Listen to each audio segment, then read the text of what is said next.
Coucou tout le monde, j'espère que vous allez bien. Aujourd'hui, on se retrouve pour une nouvelle vidéo où je participe au Polymer Art Challenge organisé par les créatrices et youtubeuses Cassimini et Kérosène.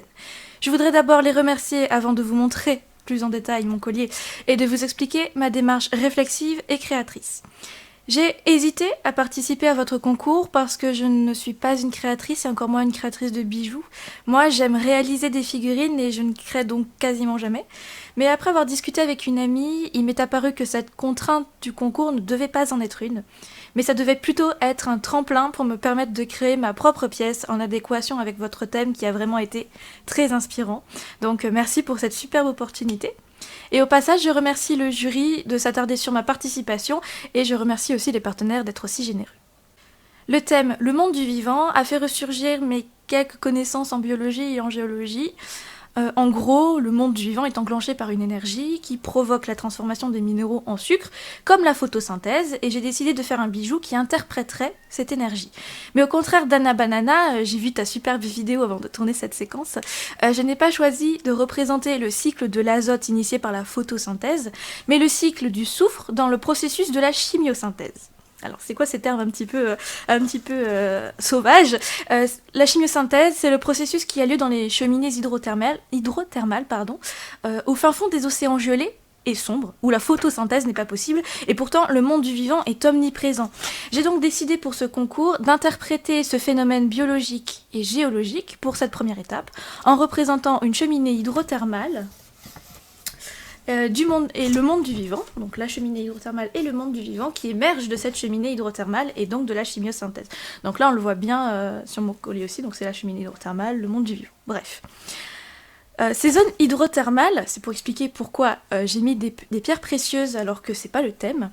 Ces zones hydrothermales, ou plus communément appelées dorsales océaniques, sont aussi le point névralgique de la plaque océanique.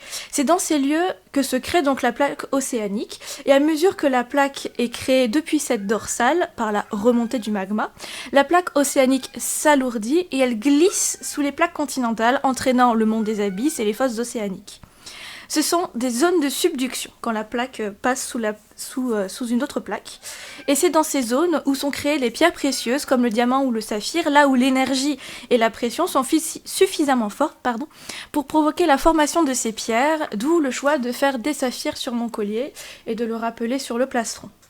C'était donc le pourquoi du comment de mon bijou. Maintenant, on va voir comment ça est devenu ça, avec donc les étapes de réalisation comme demandé dans le concours. J'ai donc commencé par dessiner mes patrons, donc le patron aussi bien du plastron, que j'essaie de faire un petit peu pointu parce que je trouvais la forme plus intéressante, et le patron pour la pièce qui représente la cheminée hydrothermale, puisque elle a une forme un petit peu particulière et je me suis vraiment appliquée pour essayer de la faire le plus symétrique possible. J'ai choisi comme une espèce de forme de fleur pour représenter cette cheminée hydrothermale, puisque la fleur, c'est un petit peu l'allégorie de la naissance de la vie, etc. Donc je m'étais dit que ça pouvait être intéressant de faire de ma cheminée hydrothermale une fleur. Là, on aperçoit les saphirs avant cuisson qui viennent juste d'être modelés, et là, je suis en train de faire donc les deux pièces qui vont avoir le poisson lanterne et le calamar dessus.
J'ai ensuite poncé les pièces, donc celles qui pendent et qui vont avoir le poisson lanterne et le calamar, ainsi que les saphirs qui en avaient grandement besoin, et plus tard, même si là pour l'instant elle n'est pas encore faite, le plastron en entier. Le plastron est passé à la fin puisque je m'en suis occupée après. J'ai également poli mes pièces pour qu'elles soient un maximum brillantes et que ce soit vraiment intéressant en termes d'effets et de texture.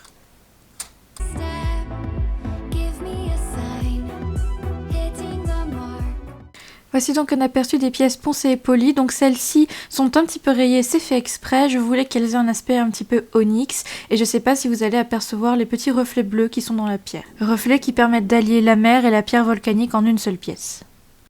Petit aperçu également avant de poursuivre des saphirs, donc comme vous voyez ils sont assez sympas. J'ai utilisé de la cernite translucène bleue dont j'ai modifié la couleur avec du feutre à alcool histoire de les rendre un petit peu plus foncés puisque le bleu de base a décliné de cernite, je n'étais pas trop fan pour le projet en cours.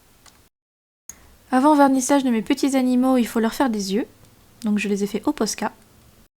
Puis j'ai poursuivi le reste de mes pièces, donc voici le fumeur noir qui commence à prendre forme. Ici j'ai une petite baisse de qualité, c'est parce que ma caméra avait décidé de filmer dans un autre format que celui habituel, mais bon ce n'est pas grave.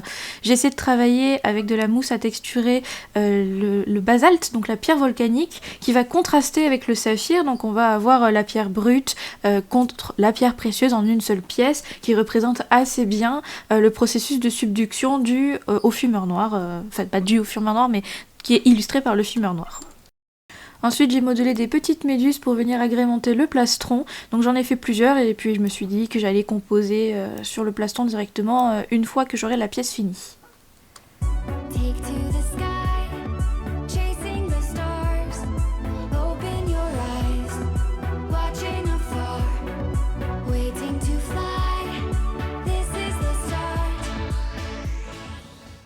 Petit aperçu du plastron qui est en train de se faire, mais j'ai vite ellipsé puisque comme je l'ai dit en début de vidéo, la technique ne m'appartient pas.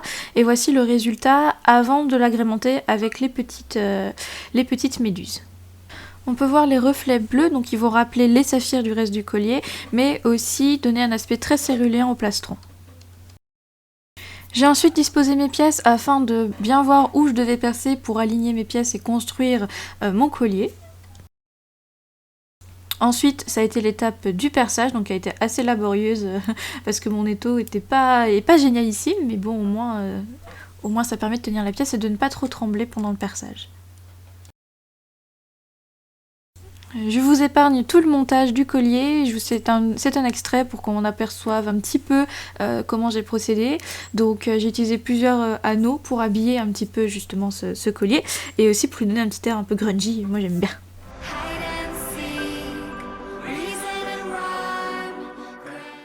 Après de longues heures de modelage, de ponçage, de polissage, voici le résultat après assemblage et collage des éléments, donc des méduses, du poisson lanterne et du calamar. C'est donc le beau petit monde du monde des abysses, donc c'est mon interprétation du thème le monde du vivant, pardon, pour le Polymer Art Challenge. J'ai choisi de concevoir ce bijou en dualité, c'est-à-dire qu'on va avoir la pierre brute qui s'oppose à la pierre précieuse au niveau du fumeur noir. On va avoir le lisse qui s'oppose au relief, donc le lisse qui est géologique et le relief qui est organique. Et c'est accentué, cet effet est accentué par les couleurs froides qui sont plutôt du côté géologique et les couleurs chaudes du côté organique. Au niveau du montage, le bas c'est vraiment ce qui constitue le phénomène de subduction et le phénomène de chimiosynthèse qui provoque ainsi la vie qui éclate, donc c'est pour ça que c'est en haut du bijou et c'est pour ça aussi que c'est les parties les plus imposantes puisque c'est ce qui va fourmiller et naître autour de la cheminée hydrothermale.